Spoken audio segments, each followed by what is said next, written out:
Okay, so once again, welcome everybody. Delighted once again to have my close colleague and friend Axel Gudmundsson with us this evening. And Axel's going to give us a compelling and an exciting presentation in a moment about the sheer power of the Davis learning strategies as a vehicle for unlocking the full learning potential for neurodivergent and neurotypical children at the same time in a primary school setting. Just a brief word about Axel. Axel is a seasoned professional with over 20 years of experience as a Davis program facilitator and trainer. His diverse background includes a degree in arts, extensive psychotherapy training, and a wide range of experience in human development, publishing, and self-help initiatives. Axel began his career by founding Mannréttin, is that right? Well pronounced, yeah. In Iceland, where he developed courses on eating disorders, and he later co-founded the publishing company Vöxtur, including introducing Icelandic audiences to transformational books like Men Are From Mars, Women Are From Venus, and To the Gifted Dyslexia by Ron Davis. And certified as a Davis Dyslexia Facilitator in 2002, Axel founded Gifted Dyslexic, now operating internationally, and established Davis Dyslexia Association Africa to train and support facilitators across the continent. And as a Davis workshop presenter, he has impacted educators, parents, and specialists worldwide through his public lectures and training programs. So, Axel, over to you. Okay, thank you very much. It's a very generous introduction. So what I intend to do is to share a presentation. I love kind of PowerPoint presentations, and I hope this will be entertaining for you all. I'm going to optimize for video sharing, and we will share this and go to the first page here, which is there, and play slideshow. I am hoping that you can now see a full page intro. I'm just checking what we can see. There's a little bit of a lag on Facebook, so I'm just viewing whether, yeah, I can see that it's all right now. Okay, so what we're going to talk about tonight is the Davis Learning Strategies, a 12-hour workshop for mainstream teachers and for parents. And we'll talk about a bonus offering at the end as well.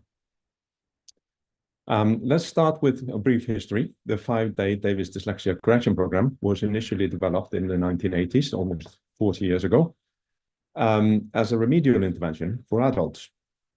It was soon adopted to help children as well in a one-to-one setting with over 90% success rate.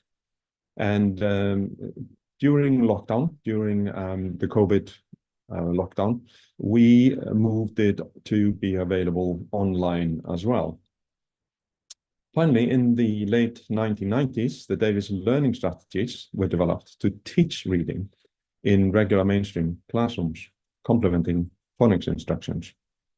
And that development in the late 1990s resulted in or culminated in this study in the USA, which was published in a peer-reviewed journal in 2001. And the control group in the study showed the similar results as the national average, which is 15% special needs referrals, 80% average kids, and then 5% gifted referrals. In America, they also stream children for gifted accelerated learning programs. And in the 3 Davis classrooms that participated in this study, there were a number of schools involved in the development of Davis learning strategies, but only 3 classrooms, different socioeconomic background, were included in this study. And in the first Davis classroom, we had no special needs referrals and 10% gifted referrals. That's double the national average of gifted referrals. Second one had, again, no special needs referrals 2-3 years after the school started using Davis learning strategies. And now 20% gifted referrals, which is 4 times the national average. And the third classroom, again, no special needs referrals, but now 40% gifted referrals, 8 times the national average, nearly half the class.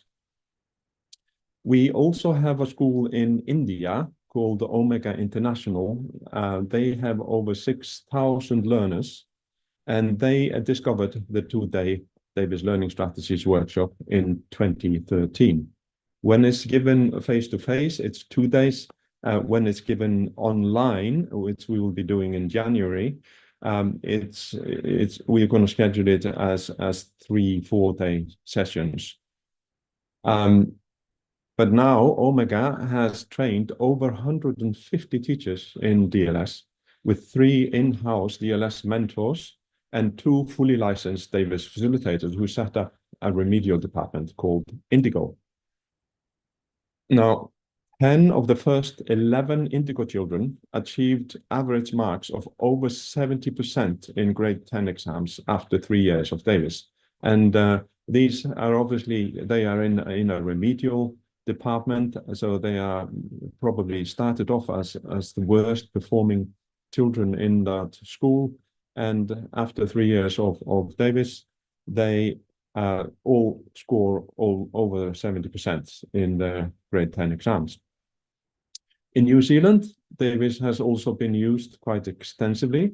This was it was not published in a peer-reviewed journal yet, but this data we have from 10 schools after first 6 months of using Davis learning strategies. So 6 months, within 6 months of doing a 2-day training workshop, this is the result we see.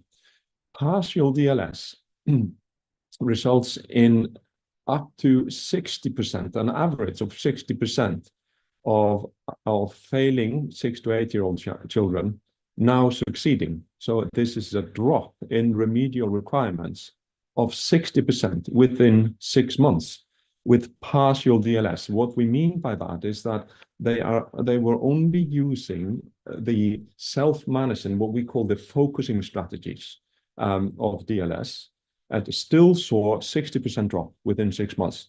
If in schools that were using whole DLS, that means the focusing strategy and everything that I'll be talking about tonight, then we saw 80% drop in special needs referrals within 6 months, which I think is extraordinary how quickly this affected this change. Now, there were 2 schools in that cohort that had been doing this for a number of years. So from 2014 to 2018, there was a school called Whitehead Downs and another school that had exactly the same results essentially as Whitehead Downs. But in New Zealand, they introduced what they call national standards for learning. There's a standard where they expected each child to be at each age. And the average in New Zealand over those 4 years that you see on the screen, 5 years in fact, introducing the national standards in fact didn't change the performance, the average performance of schools in New Zealand. But the Davis Learning Strategy schools, Whitehead Downs was below performance in 2014, which is one of the reasons why they decided to try something like Davis Learning Strategies. And within a year, they had reached the national average in their children, in literacy in their children. But they kept improving over the coming years. And by 2018, they had over 90% of the children scoring at or over the national standards in reading. But I'm sure you're curious about why not 100%? So what about the nearly 10% that weren't scoring at or above the national standards? Now, it turns out that the children in Whitehead Downs who had received 3 years of Davis learning strategies, they all scored 100%. They all passed the national standard for reading. So the 10% that didn't achieve the national standards for reading in Whitehead Downs, they were all children that didn't do Davis learning strategies. They came into the school at a later stage, so they didn't receive 3 years of Davis learning strategies. Now, in those 5 years, there have been no reading recovery intervention required, no special needs referrals in Whitehead Downs, and dramatic drop in playground behavioral insistences. So DLS extends way beyond academics and way beyond the classroom. Now, how do we achieve this?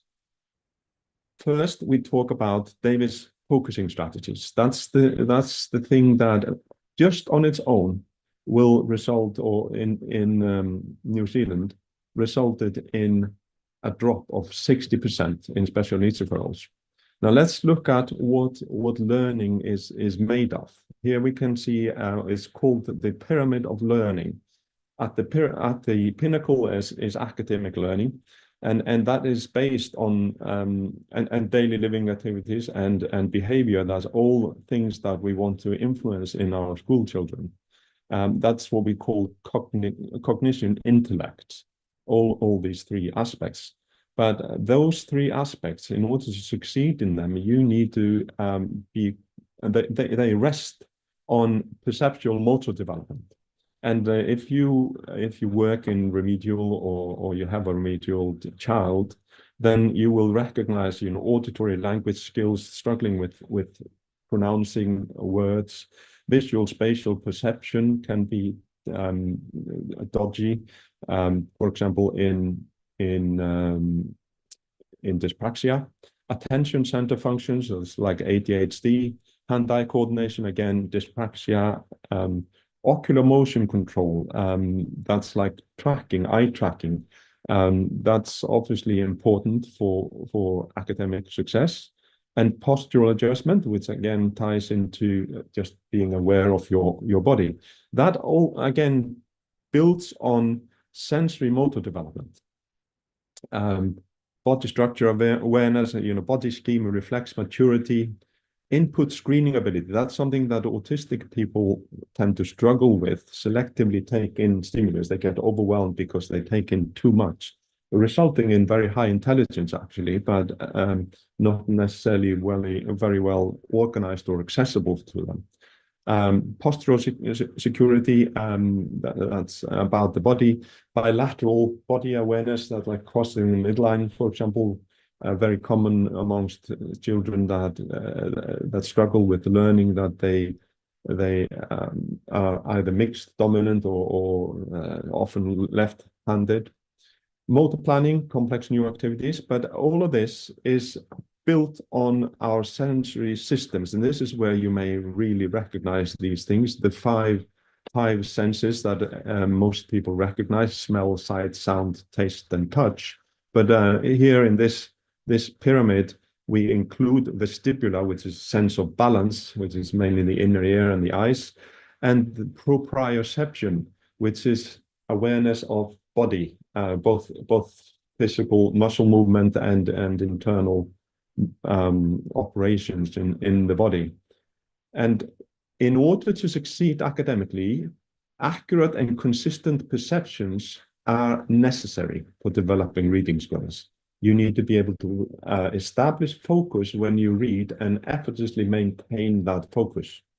And the Davis focusing strategies are simple mental tools which ensure accurate perception. And without accurate perception, learning is likely to be impaired. If you're not able to stay focused on the page, for example, for reading, or on the teacher in the classroom. Now, here is an exercise for you, and I'd like you to participate in this for yourself, and maybe even make a note on the chat.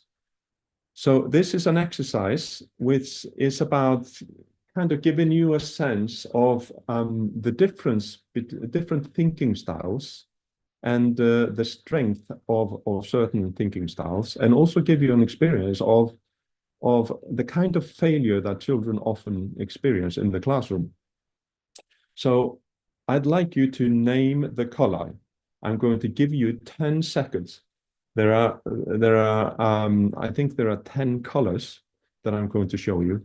And what I'd like you to do, you not on camera, but just for yourself, just name out loud the colors you see and see if you can name them all. And we start now.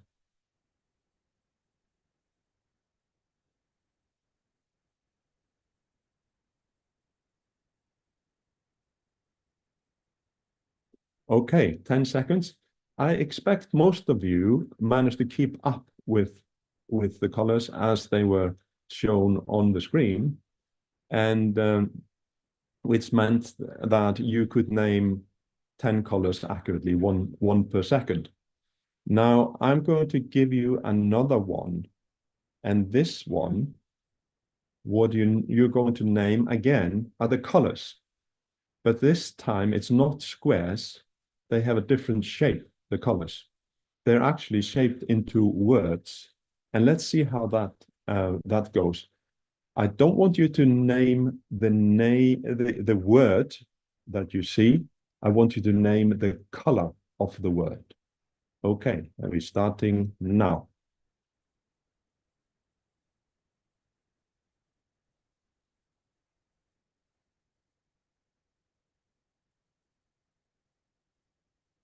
Now, my guess is that you failed in this. I hope so, because that will have given you exactly the experience I'm looking for, that you would have started to read the words instead of telling me the colors. And that is because you would have struggled simply because your focus was affected by confusion. You got confused between the name of the color and the name written by the word. So what did that feel like? I imagine that felt like maybe a sense of embarrassment, maybe feel like, I'm struggling with something that maybe everybody else can do, and so on. But I can tell you, everybody struggles with that pretty much, except what do you think a non-reader would have done? How do you think they would have succeeded in naming the colors of the words? If they can't read the words, then the shapes of the words in the second time, the fact that they were shaped like words, wouldn't really have affected them. As long as they know the colors like you did in the first with the squares, they would just as easily be able to name the colors of the words. They wouldn't be confused by the words. So most children, when they're starting, well, all children, when they're starting to learn to read, they are not just non-readers, they are also non-verbal readers. They're non-verbal thinkers. They think with the meaning of words and not with the sound or the shape of words, and therefore they are not confused by the shape of words when they see this exercise that we just did. Now, this is a little just snippet of how we do Davis focus strategies in a classroom. It can be done normally it's kind of installed in a small group, but once all the kids learn how to do this, we do this with the whole class. And this is what it looks like. Now I'm going to do focus. Okay. I want you to get comfortable in your chair and close your eyes. Now do a release and feel it all through your body.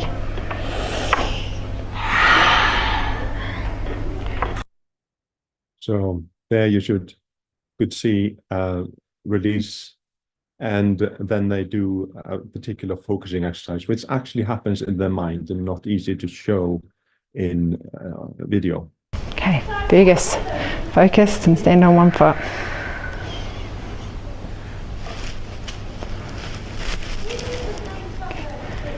Good boy. And these are hand and eye coordination exercises that require focus. The children balance on one leg. And in order to maintain balance, you have to maintain focus.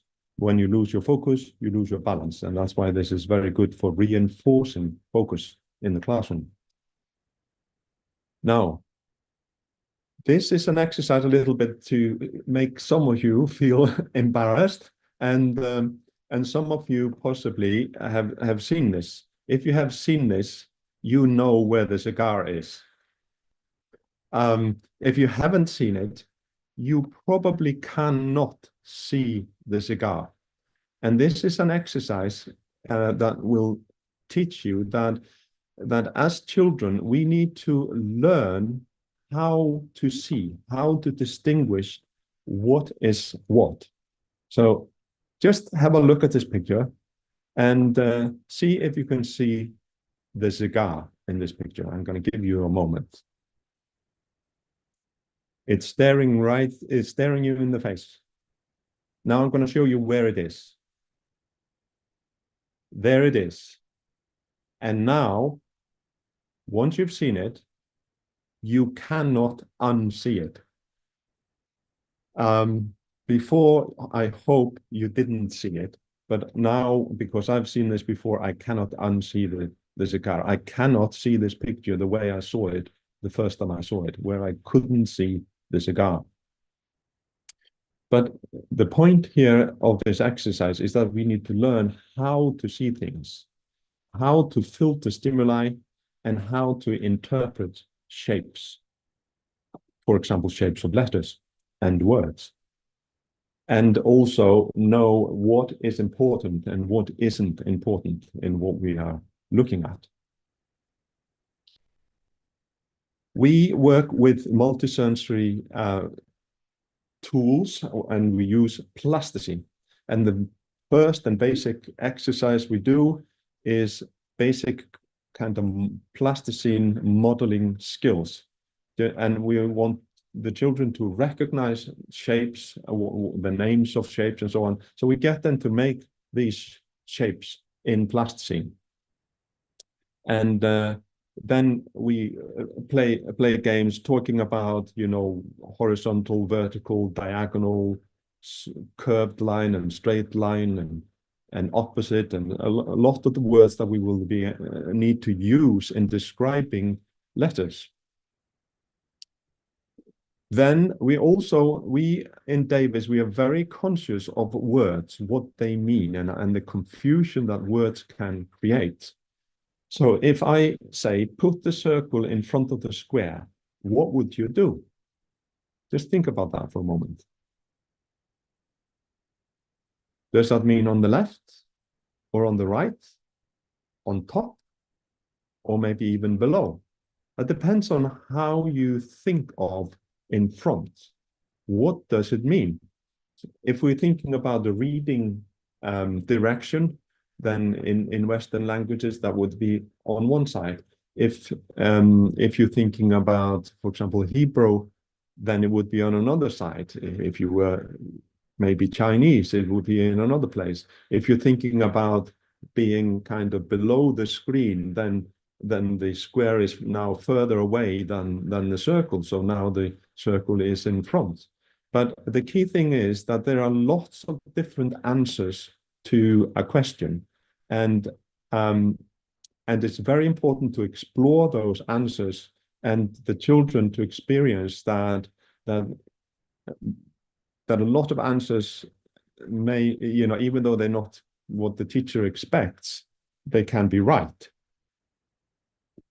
This is a quote from Albert Einstein. He says, if I can't picture it, I can't understand it. And we'll come back to this idea in a minute. This is what we call two thinking styles. There are essentially, Howard Gardner talks about multiple intelligences, but they're all in a Davis view, they're all based on two separate thinking styles. Now, in terms of thinking styles, we need to explore a little bit the difference between an image and a symbol. This is an image, and I'm sure you know what this image is of. If I ask you what this represents, I'm sure you will think it's a jumping girl. And any child down to maybe age of 3, as long as the child knows how to speak, it'll be able to tell you that this is a jumping girl. Now, this shape is fairly similar. But if I ask you what this represents, I might get a lot of different answers, just like with the circle and the square. And a lot of them could be right. You might tell me it's an X. That would be correct. You might tell me it means a kiss. That would be correct. You could say that it means wrong. That would be correct. It could mean no entry. And I'm sure you could come up with a lot more answers to that question if you engage your creativity. The key thing here is that one of those things is an image and the other one is a symbol. And an image, we have already learned what it means because it looks like what it represents. A symbol has a meaning, but it doesn't look like what it represents. An X does not look like a kiss. It does not look like a sound. So symbols are tricky for that reason. And Einstein would have struggled a bit more with symbols than he did with images. But let's look at this one. This is, some of you may have seen this before. This is kind of in between a symbol and an image. It's a stylized image. And if you are confused about this, if you haven't seen this, then you might be confused about this. And then I'm going to ask you, if I gave you a chance to see this from a different perspective, from a different angle, do you think your confusion might go away? Now, if you have seen this before, you know it will. So let's just dive straight in and look at it.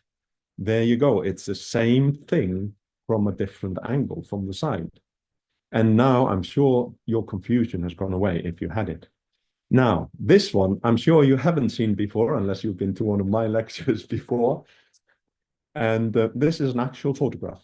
I cleaned away everything around it that could give you clues to what it is. So I'd like to ask you, or think a little bit about, what could this be?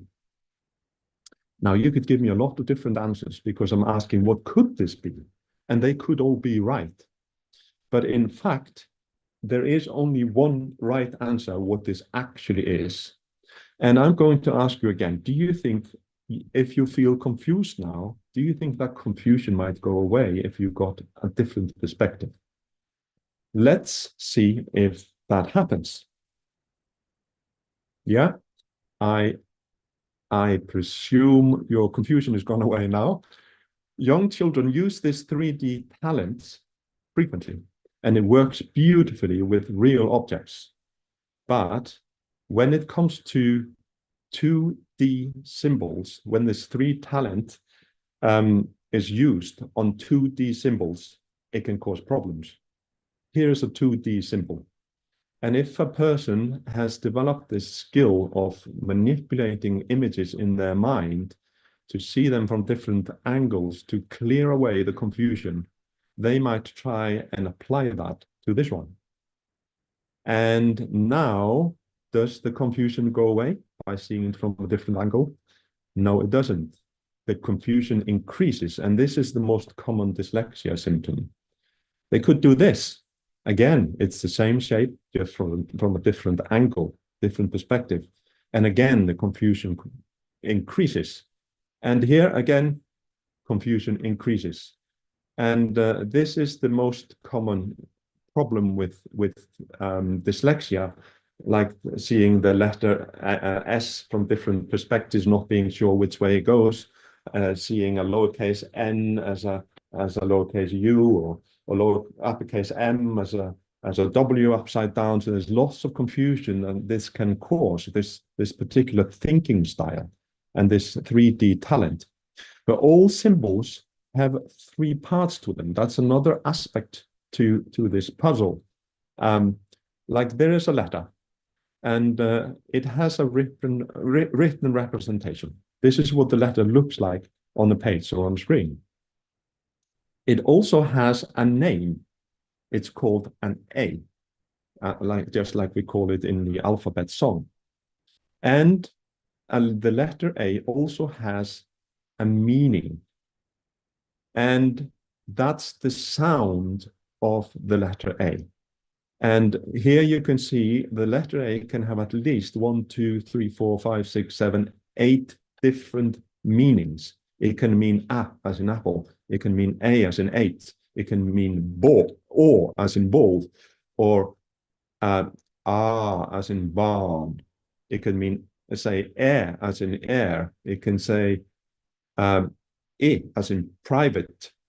It can say like in about. Or it can say nothing at all, as in bear. So this can be very confusing for children when they're starting to learn. And this is why you can see that letters have lots of different meanings, lots of different sounds, particularly the vowels, and that depending on the context. Now, but letters actually only have one name. That letter is an A. And this is why in Davis, we use the actual names of the letters, because that is simple. We then do letter mastery. We use plasticine, we use the clay, and the children form the letters in clay, and then they use focus to anchor in the letter. And of course, this is multisensory, and here you can see how they anchor it in. You are uppercase A. All right, good job. Have a seat. Very quick and easy. Then we move on to alphabet mastery. And we use the alphabet to almost like a measurement, like a gauge, to check if there is any confusion in the child's memory of the letters. And here you can see, I'm sure you'll have a question about why this is back to front. We've done the uppercase alphabet the correct way around. And we just don't want the child to have the lowercase a and the uppercase A in the same place in their mental image. That's really the only reason why we have it back to front. So the uppercase A would be in the place where the Z is in this picture. And so we just want to make sure that they are not confused between uppercase and lowercase. That's the purpose here. And here you can see this girl, she's practiced this alphabet quite a lot, and now she's reached almost level of mastery. So she can recite this alphabet from memory, from her mental image with eyes closed. Okay. Z, Y, E, W, V, U, T, S, R, Q, P, O, N, M, L, K, J, I, H, G, F, E, C, D, B, A. There we go. And now, words are made out of letters. But when we're writing, we don't just use letters. We also use punctuation marks. And punctuation marks are also symbols, so they have three parts to them. They have a written representation. They have a sound, which is a name. This is a question mark. And they have a meaning, which is like, okay. That's what the question mark means. But it also means something else. And we'll see that here in our sample of punctuation mastery. Here they are mastering the question mark. You are a question mark. Okay. When I am reading When I am reading and I see a question mark, and I see a question mark, I come to a complete stop. I come to a complete stop. All right, does that make sense? Does everybody clearly see what you do when you see a question mark? Yeah, a question mark is a group of special punctuation marks that are stop signs. And for a child, I'm sure you as a parent or a teacher have told children that these stop signs, they are for breathing, but they're not actually. Most of the time when we read quietly to ourselves and breathing doesn't come into it. So, but we still need to stop at the stop signs because they mean the sentence is complete. And what that again means is that each sentence is a complete thought. And for a child or an adult that thinks in images, which we all do when we are born, that means you need to picture what you read. The picture is complete. That's why we stop. Let's move on. We master dictionary skills. Even in we do dictionary skills at the age of 6, sometimes at the age of 5. And here's an example of what we do in that. We give a child a dictionary, pointing out the guide words on each page. Have the child look up one syllable word. But once they've mastered the alphabet, that isn't very hard. And then have the child read the entry. I'm assuming they know how to read now. Or we read for them. And then we discuss the 3 parts of a word: shape, sound, and meaning, which are all in the dictionary. The entry word is the shape. Some dictionaries have a pronunciation key, like this one. And then they have a definition which describes the meaning. Here is a quote from Albert Einstein, who was a non-verbal thinker. He said, "The words of the language, as they are written or spoken, do not seem to play any role in my mechanism of thought." What he meant is that he didn't use this part of the word when he was thinking, and he didn't use the sound of the word when he was thinking either. He just used the meaning of the word. He thought with the meaning of words. And young children do that primarily. As we learn to speak, we start developing verbal conceptualization, thinking a little bit more with words, and school then reinforces that. And in fact, school is primarily designed for those who think with words. Schools don't cater very well for people like Einstein who think with the meaning of words. Now, he says the physical entities which seem to serve as elements in thought are certain signs and more or less clear images. So signs that could be like an arrow or something like that. Or the sign, there could be a sign of a loudspeaker like we see on our phones, for example. Now, there are 2 thinking styles primarily. That one is what we call a verbal thinker, thinking with generally the sound of words, like talking to yourself in your head, and non-verbal thinkers. And children, when they're starting to read, they tend to be non-verbal thinkers. We are starting to develop verbal thinking. Now, are you a non-verbal thinker? Let's find out. I'm going to name a few words and see what happens in your mind.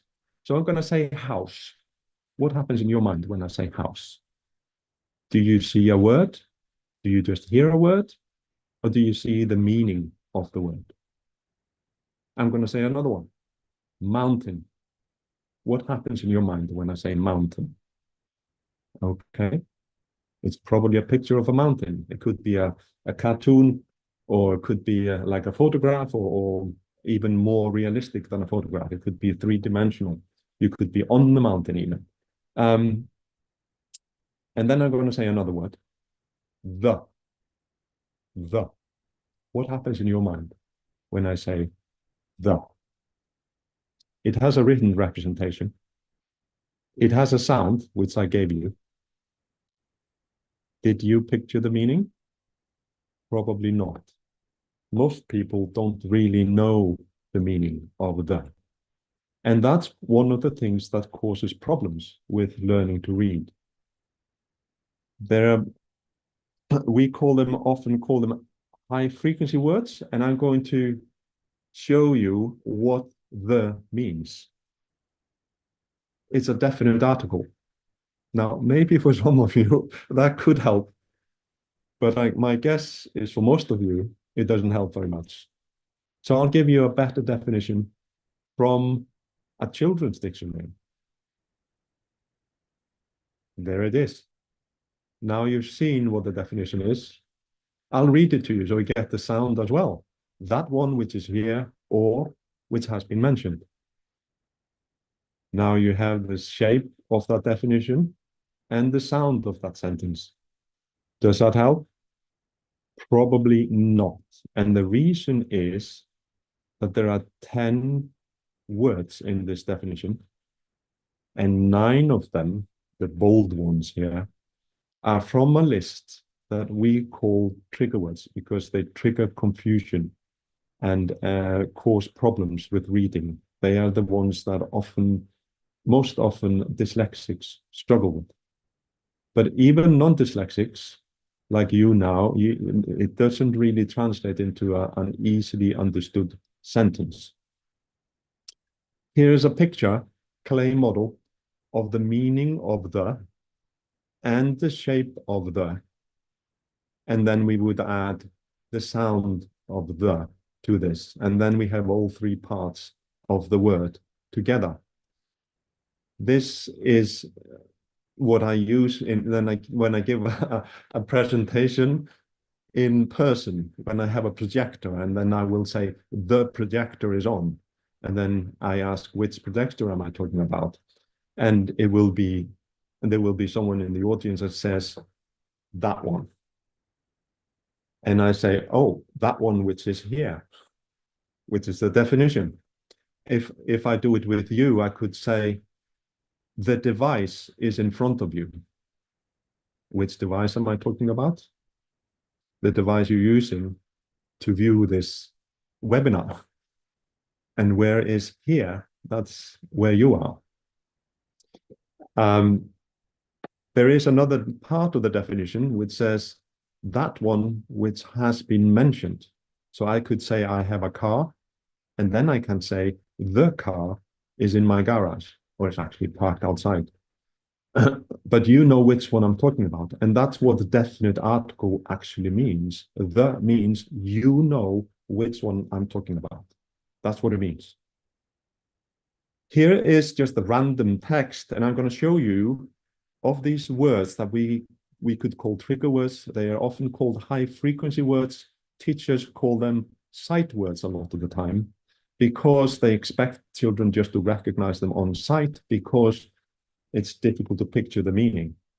But in this text, I'm going to take away all the trigger words, all the words that are there. There are only roughly just over 200 words, 217 words that most people struggle with when they're dyslexic. And if I take, this is 134 words here. If I take away the trigger words, we're left with 70 words. And you could kind of read this, and a lot of dyslexics, they read this part and then they guess the context, the relationship between these words.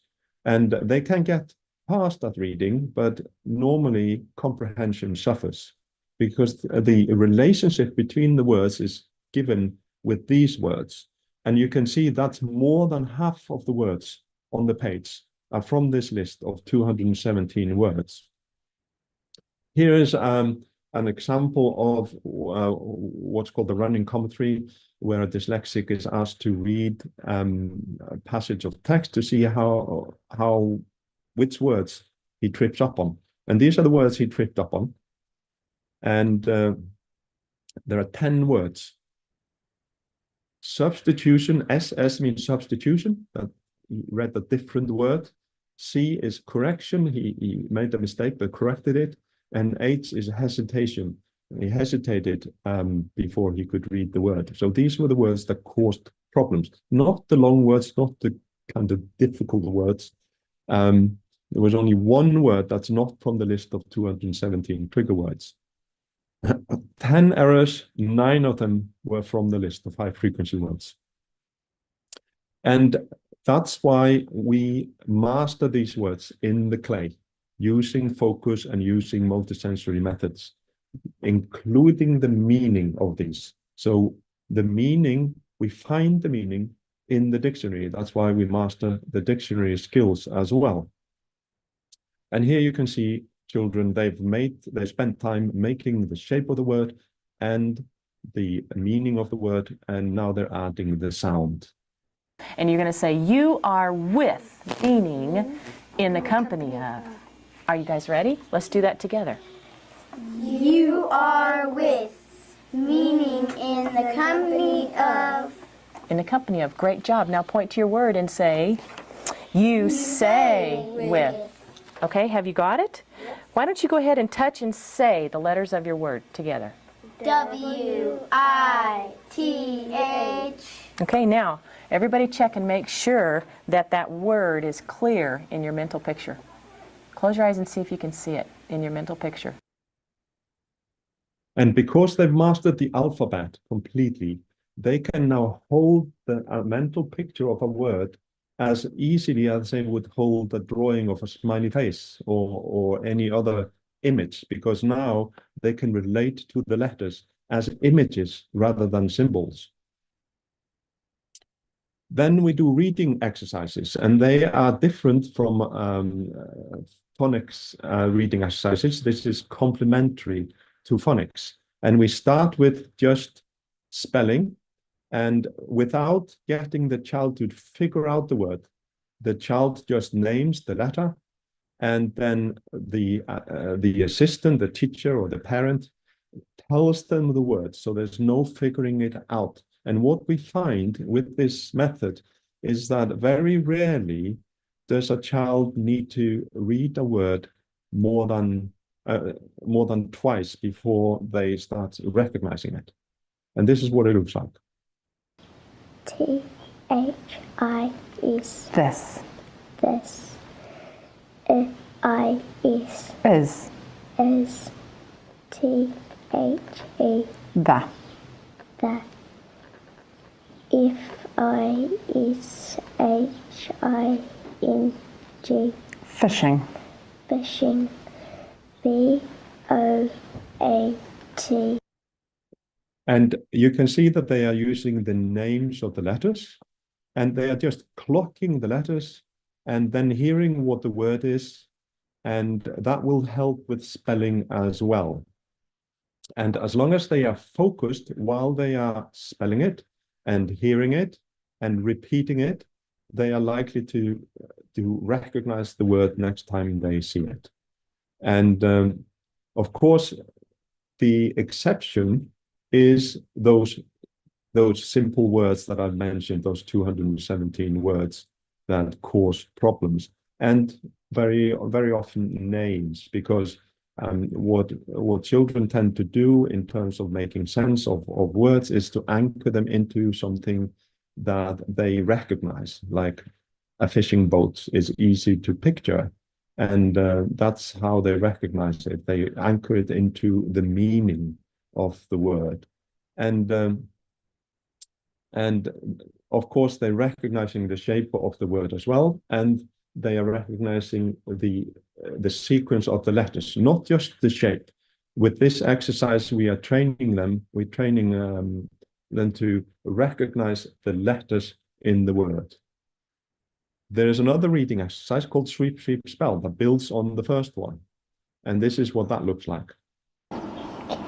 Look, Mum, said Sam, can we go in the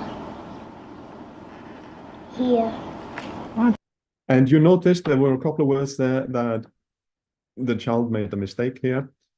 And then she got it, she swept through it with the finger again. We are training eye tracking here as well. And the correct way of reading, which is to sweep through the word, not just look at the shape of the word, but sweep through the word. And if a child kind of builds that as a habit, then they will be taking in spelling as well as the meaning when they read. And so you can see that this procedure is called sweep, sweep, spell. If the child wouldn't get it on the second sweep, they would go back to the earlier procedure and just spell it, and the assistant will, or support person will just tell them what the word is. There's no working out of a word. They either recognize it or they get support. And then finally, there is what we call picture punctuation. This is the third reading exercise. And this time we are interested in comprehension. The first two exercises are just practicing procedure of reading. This one, we are looking at comprehension. The bears and foxes and the great wildcats could not get them. Okay. So what picture do you have now? All of the beavers in their home and all of the animals, like the foxes and the bears and the cats, are all out. Okay, out whereabouts? Where can you see them? Out on the grass near the forest.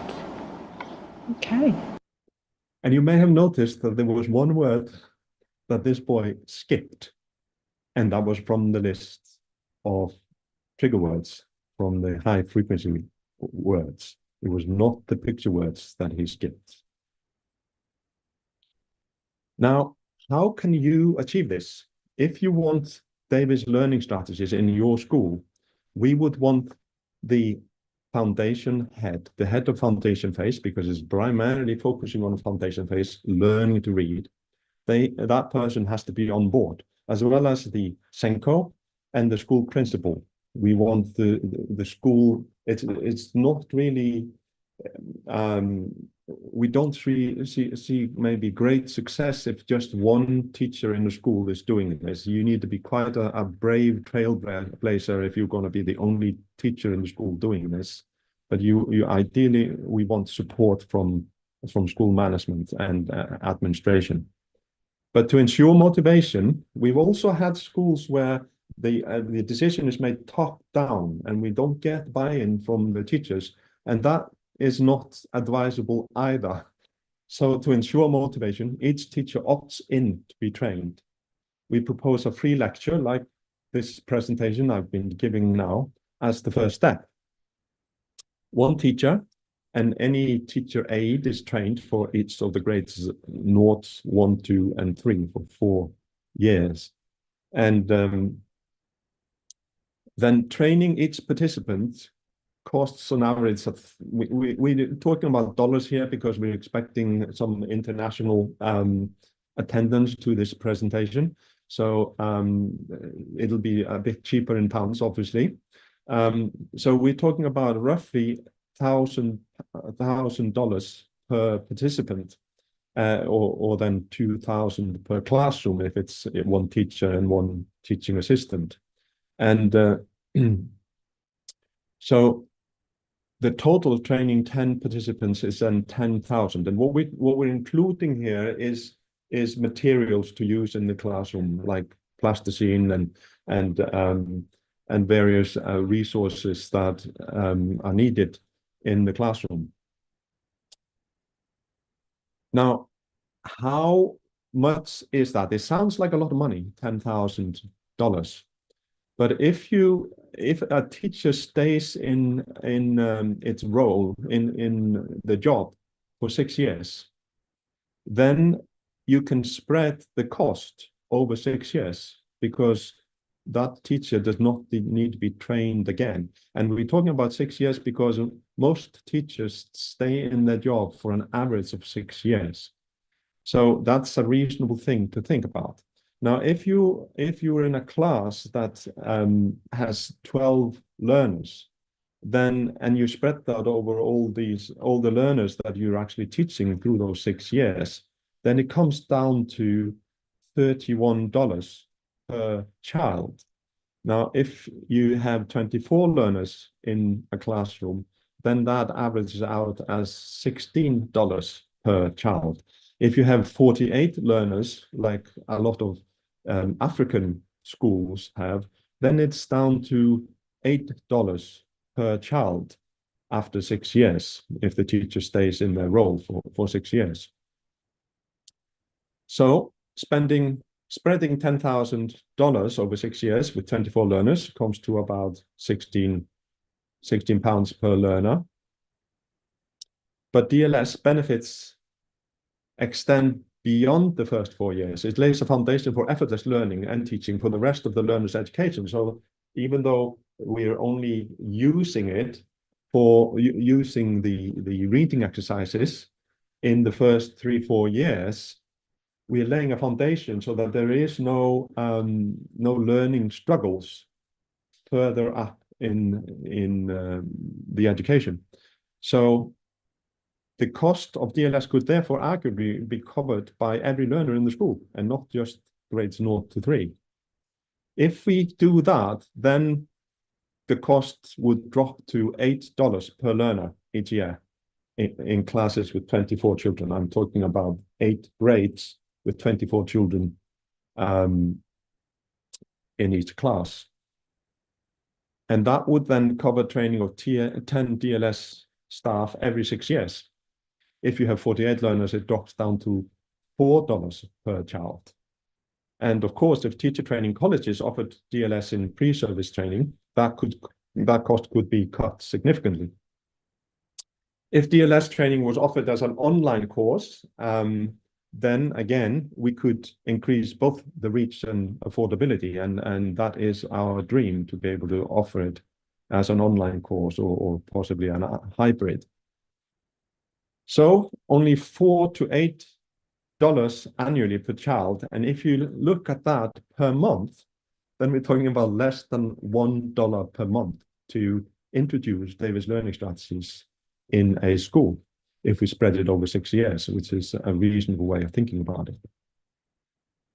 Now, what's involved in Davis learning strategies? Time required.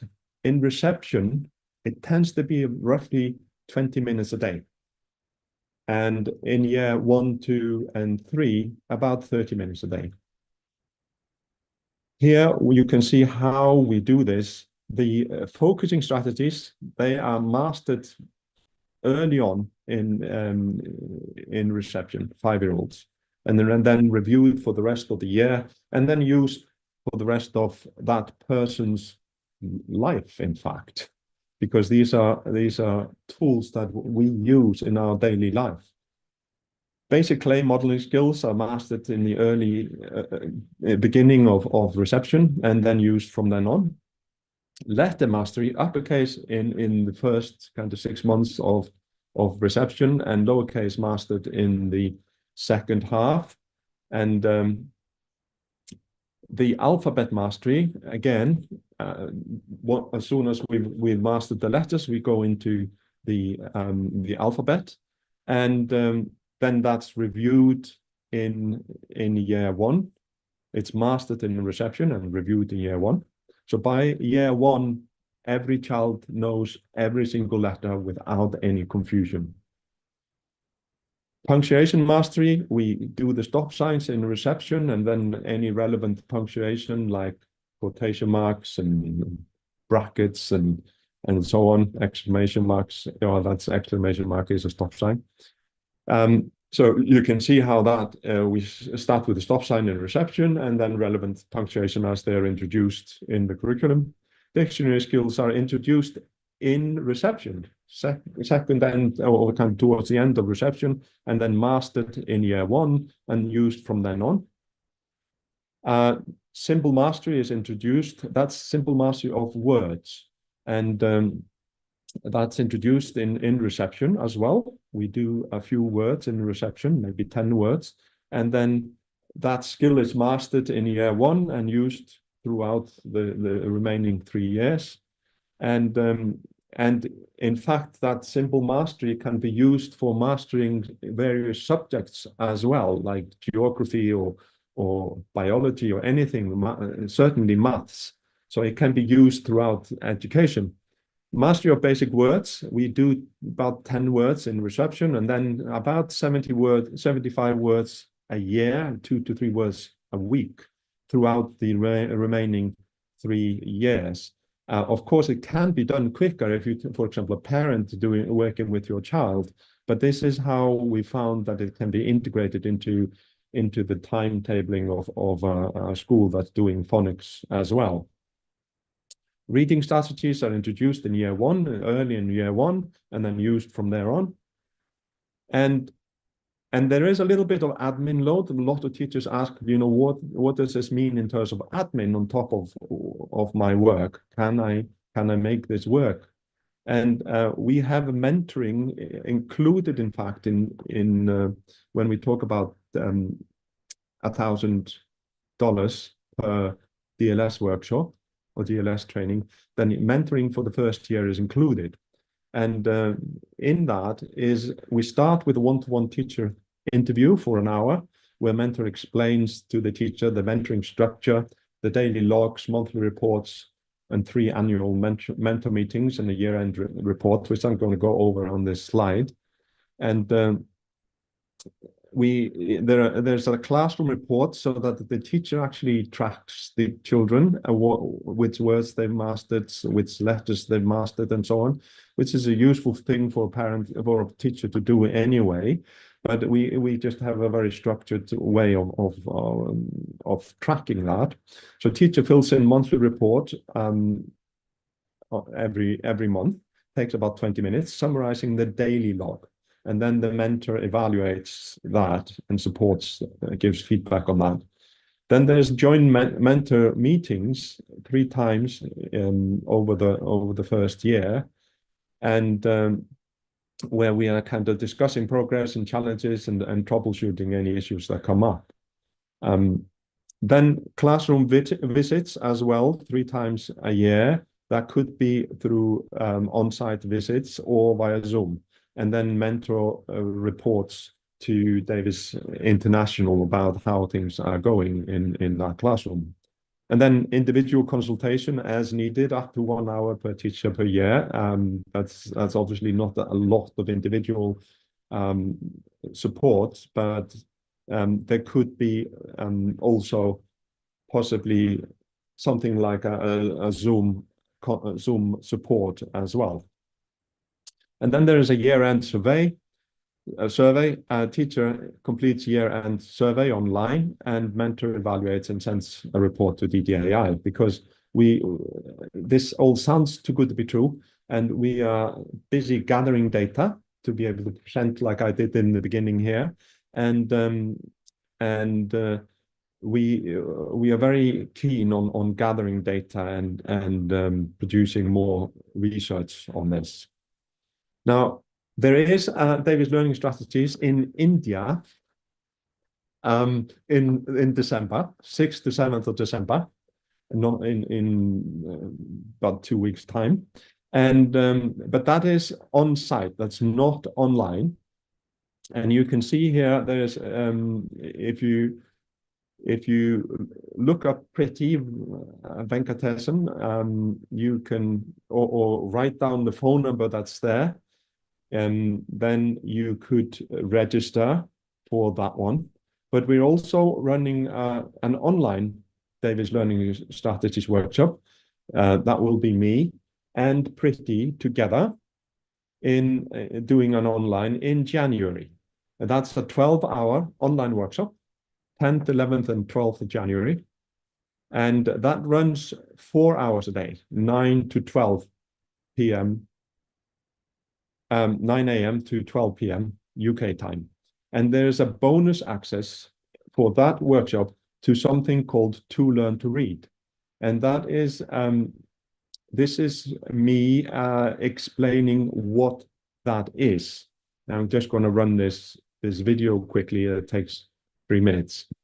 Alongside the Davis Learning Strategies for Teachers, the Davis Dyslexia Association created a kit for parents to use at home to teach children to read using the Davis approach. During the 2020 pandemic, I obtained permission from the Davis Dyslexia Association International to convert this kit into an online course for parents who needed to teach their children to read at home because of lockdown and school closures. This course is still being tested and is therefore free to use at the moment. Once we have proof that this course is as effective as the other Davis solutions, we intend to offer this online course as a unique charity project. Many charity organizations do a wonderful job of helping people in need throughout the world, but for the person donating funds to that organization, it can be difficult to see the direct impact of their donation. Most charity organizations depend on passionate contributions from volunteers, but they still have considerable overheads which need to be paid for. So only a part of any donation is received by the intended recipients. This is where we are different.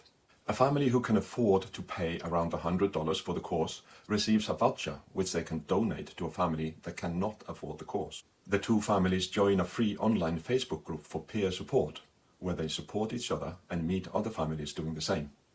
This enables a family to ensure that their child learns to read in a playful, creative, and effective way, while at the same time empowering another family to do the same with their child. Not only does the sponsor family get to see the results of their charity donations in real time, they get to personally ensure the success of their donation by working directly with their supported family. So, to help us help others, I appeal to you to help your child. Sign up to Learn to Read, and receive step-by-step guidance on how to teach your child to read in the most effective way available. By doing so, you can be the change the world needs so desperately and potentially spare your child years of pain at school. Okay, and that's where my presentation stops, and maybe Richard wants to jump in here and talk about the cost of the Davis learning strategies, because we've been talking about $1,000. In fact, we're offering a special rate for the January workshop, and I'll pass over to Richard to talk about that. Great, thanks, Axel. So I can briefly share just some details about that, and I just dropped also into the chat just the link, the registration link. So if you're on Facebook, at least not on YouTube, but if you're on Facebook, then in the comments you'll see there's a link to the sign up page for the workshop. Can I just jump in here quickly that to say that To Learn to Read, we have got already a lot of participants signed up, and so we've actually closed a sign up to that, except for the ones that are doing the Davis Learning Strategies workshop in January. So that if those who are already signed up retain access. The retain access, yeah. New access is only for people who, as a kind of an add-on to, as an adjunct to joining the workshop in January. Yeah. And so here it is. This is the Davis Learning Strategies workshop, a 12-hour immersive training for primary school teachers and parents. And it's on the 10th, 11th and 12th of January, as Axel said, from 9 a.m. till 1 p.m. That's UK time, which is Greenwich Mean Time, or UTC +0, if that means anything to you. And the normal price of attending is £475. But until the end of November, apologies, there's a mistake there, it's not Tuesday. Until the 30th of November, there's an early bird saver of £295. So do take advantage of that. If you know that you're going to be able to attend, then make sure that you sign up by the end of the month, by the 30th of November. That really helps us in terms of planning, in terms of dispatching the kits, in terms of preparing for the numbers that are going to be there. hence the kind of the generous early bird for that. If you can't decide by the 30th, then you can sign up afterwards, but that will then be at the full rate of 475. I could also say a word about the one-to-one Davis programs. Would that be useful to add in? Yeah, I think so. Okay, so just going back to that.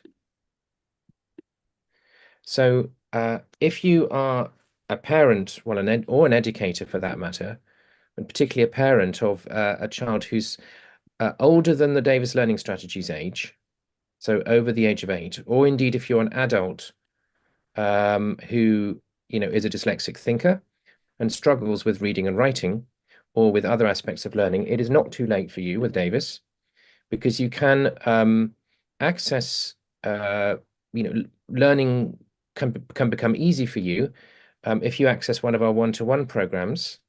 If it's reading and writing you're after, then it's Davis Mastery for Dyslexia. If you struggle with attention focus and or impulse control, then Davis Mastery for Attention. Difficulties with mathematics and or mathematical thinking is Davis Mastery for Maths.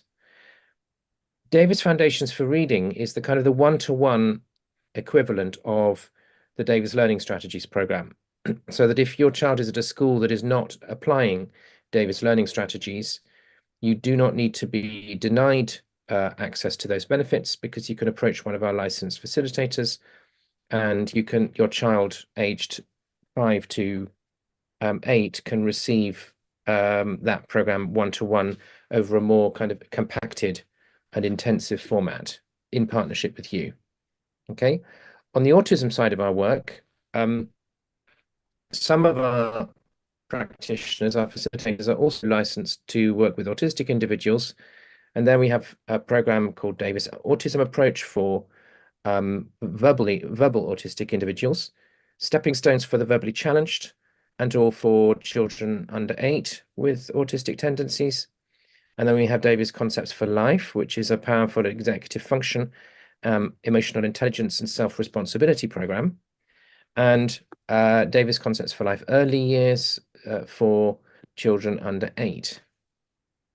And these programs here in the UK and Ireland, we're able to spread the cost of these programs over 10 months, if that's helpful.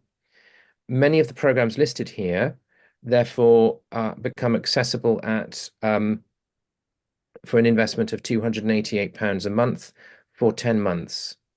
And then after the 10 months, that's it. Okay, that's your investment. Okay, and so the first step would be to book a free expert consultation with one of our colleagues from around the UK or Ireland. So there's a whole range of us. Here's just a small selection of the people who are around. There will usually be somebody reasonably local to you. If you in a moment, I'll drop a link to the consultation kind of inquiry form into the Facebook chat, or feel free to private message us as well on Facebook if you want us to set that up. And then if you do private message us, let us know your postcode and just a short bit about the nature of your interest, and then we will research to find somebody who's close to you. Alternatively, you can follow the link and fill in a kind of a short form, and that's how that works. You do not need to do that in order to sign up to the Davis Learning Strategies workshop. If you know that you want to go ahead, then just follow the link already shared, and you can enroll here and now on that. Okay, so let's take a look. I'm going to drop that link into the chat in a moment. Feel free to post any questions if you're watching us on either Facebook or YouTube. We're going to pop in now to see what, if there are any questions that you're putting. And in the meantime, I'm going to post the free consultation link into the Facebook chat.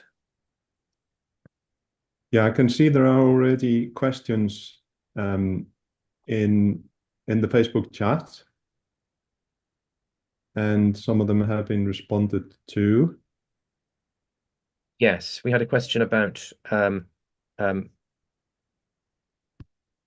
I think I may have just posted this in the wrong place, as if it was a reply to one of the questions. So I'll just post that also as a main message to everybody. Okay, so we had a question that I think has been answered about sort of suitability of the program for a 12-year-old. And so that would then be the Davis Mastery for Dyslexia program. Okay. And yeah, somebody has asked if it's being recorded, and yes, it is being recorded. We will be sending the recording out to our contact database on the website. If you are not, if you don't receive emails from us, then again, feel free to private message us in Facebook and either say, please, can I have emails from you? Or specifically, please, could you send us the recording of this webinar? Yeah. Okay, so we'll make sure you get that. Here is a question. If this would be successful if I were to offer it as a private tutor for students who would work with me one-to-one outside of school. I presume, I don't know, it depends on the age, first of all. Mm-hmm. So this is, the Davis Learning Strategies is for younger children, and so 5 to 8 year olds. And if the child is of that age is learning to read, then yes. If it is a child that's already struggling, then it would need a deeper intervention, which would be a Davis program, one-to-one Davis program. Yeah, exactly. So we do also. Yeah, sorry. We have a workshop which I haven't mentioned. If anyone wants to be really bold and hop on at the very last minute to one of our forthcoming events, we have a Gifted Dyslexia workshop coming up next week, the 26th to the 30th of November. And that is if you're, a private tutor working one-to-one with an older child, then that would be the workshop for you. So I'm just going to drop that into the chat. Yeah. And while you do that, there's a question here: will there be another session of To Learn to Read later in 2025? We are aiming to finish the trial in kind of mid-March, end of March, and then all the data will be reviewed, and then we aim to offer it. If we find that it's as successful as everything else that we do, then we intend to offer it. Now, the pricing that I mentioned earlier, kind of $90, $100, that is not fixed yet. It might be a little bit more. I don't know. And we actually were thinking of making To Learn to Read available for eight more people now, following this presentation. But that would have to be by invitation only. So you can contact us either through direct messages or email, and then if you're one of the 8 lucky ones, then you get into To Learn to Read for free. Great. We just had a nice, thanks, Axel. We just had a really nice post comment on the Gifted Dyslexia workshop. Thanks for posting that in the comments. So, and I'm just scrolling to see if there are any more questions. Yeah, I can't see any more questions on Facebook. I don't think we have any on YouTube either. So, okay. Yeah. There is a question. What time of day is To Learn to Read program being offered? So to learn to read is an online course, freestanding online course. And what we're planning to do in January, in fact, is following the Davis Learning Strategies workshop, is that I am going to be available to learn to read participants for 8 weeks following that, for an hour a week as a troubleshooting and consulting session, and that will be in the evening in the UK, probably 6 o'clock or 7 o'clock, and but because it's a freestanding course, it's not a workshop, it's a course that's been digitized. Then you just do it at your own time, at your own pace. But we would expect people to complete all the modules in 8 weeks. So the way it will probably be structured in the future is that you subscribe to it and for 8 weeks, have access to it for 8 weeks at a time, and hopefully you will have finished. If you haven't finished by then you need to renew your subscription for another 8 weeks. Just in case, I think we've put a message in the chat, in the Facebook comments thread, just in case it was the Davis Learning Strategies workshop that was meant. That is running from if it's Pacific time, that would be 1 a.m. to 4 a.m. So that would require real dedication to do that. In my last Gifted Dyslexia workshop, I had a participant from America that was waking up at 2 o'clock in the morning. Had a number of very brave people who've done that. Yes. Yeah. Yeah.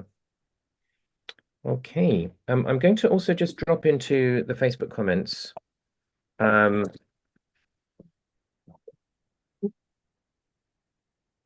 link to our YouTube channel.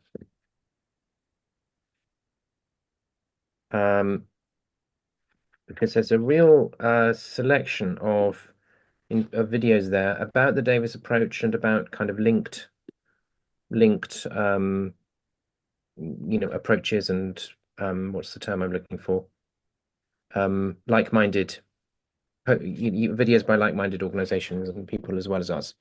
And so if any of you are interested, do take a look. It's a relatively new channel that we've just set up. Therefore, it doesn't have many subscribers yet. And we would love it if you would like to hop on and receive new content as we put it there. Okay. Yes. And I also have a fairly extensive YouTube channel, and maybe I should drop that into the chat as well. And I've got a number of presentations and so on that. Hang on, no, that was the wrong one. This was you. No, it is mine. So Davis, UK and Ireland. I thought I pasted mine here. YouTube, share, copy, and comments, and paste. There you go. Yeah, I had done it. So it's in the chat on Facebook, the link to my YouTube channel. Okay, if we're not getting any more questions, then maybe we should draw to a close. Yeah, and thank you all for being with us today. And I think we'll do this again. Yeah, it was fun. Quite fun to be live on Facebook. Yeah, great. Okay, so wishing everyone a lovely weekend ahead, and bye for now.